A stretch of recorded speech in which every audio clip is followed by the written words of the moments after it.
অনিবন্ধিত online news পোর্টালের অফিসে ডেকে নিয়ে 4 সন্তানের জনক বেল্লাল হোসেন রাজকে বৈদ্যুতিক শক দিয়ে হত্যার অভিযোগ উঠেছে। আর রাতভর নাটকীয়তার পর 3 জন গ্রেফতার হয়েছেন। বুধবার গভীর রাতে বরিশাল লঞ্চঘাট এলাকার জেলা পরিষদ মার্কেটের 3য় তলায় দৈনিক আলোকিত সংবাদ নামের কথিত পত্রিকা অফিসে ঘটে এই নির্মম ঘটনা। আমার স্বামীর বুকে কারেন্টে আঘাত করছে 3 জায়গায়, সেইবারে কেটকুলের তেলে, সেইবারে মাথায়। 34 বছর বয়সী বেল্লাল রাজ একজন ভাড়ায় চালিত মোটরসাইকেল চালক, 2 মাসের শিশুসহ 4 সন্তানের বাবা। ঘটনার পর পুলিশ আটক করেছে 2 জন কল গার্ড এবং রানা হাওলাদার নামের এক অটোরিকশা চালককে।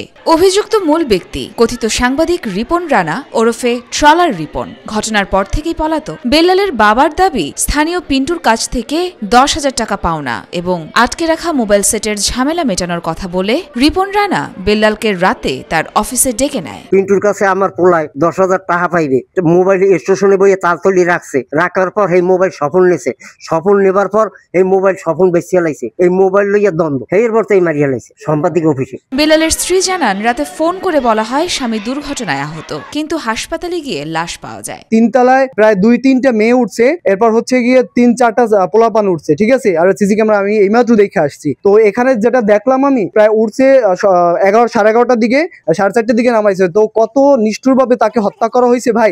এই যে এই থেকে উপর অংশ মনে করেন ঝলসে গেছে, এরপরে এখান থেকে ক্ষত আছে, পুড়ে গেছে, ঠিক আছে, বুকের উপর স্পট আছে, মাথায় আঘাত আছে, রক্ত বের হইতেছে। এখন পর্যন্ত আমি দেখে আসছি প্রায় 10-15 বছর যাবত ওনার একটা পুত্র সন্তান হচ্ছে না। এই পুত্র সন্তানের জন্য উনি অনেক কিছু করছে। ওনার একটা পুত্র সন্তান হয়েছে আজকে প্রায় 3 মাসের মতো বয়স, কিন্তু এই যে পুত্র সন্তান হওয়ার পর ওনার মুখে এত হাসি, উনি যাদের সাথে কথা বলতো তাদের সাথে এত সুন্দরভাবে কথা বলতো, ভাই কেমন আছেন, মিষ্টি খাওয়াইতো, আমরা প্রত্যেকে মিষ্টি খাইছি। মানে এতটা উনি আনন্দ উপভোগ করছে যে একটা পুত্র সন্তান হওয়ার পরে। এখন এই অবস্থায় যে হঠাৎ মৃত্যু, ভাই এগুলো আমরা মাইনে নিতে পারতাছি না। পুলিশ বলছে আটকরা দাবি করেছে বেল্লাল হাই ভোল্টেজ তারে স্পৃষ্ট হয়ে মারা গেছে। তবে বেল্লালের শরীরে পুড়ে যাওয়া পোড়া দাগ, জ্যাকেট আর টি-শার্ট পুড়ে যাওয়া সবকিছুই যেন রহস্যকে আরো ঘনীভূত করছে।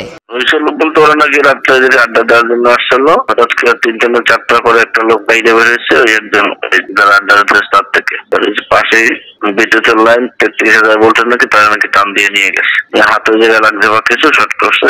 পরবর্তী ওরাই ধরাধরি করে হাসপাতালে নিয়েছে ঘটনা জানার জন্য, গভীরভাবে তদন্ত করার জন্য।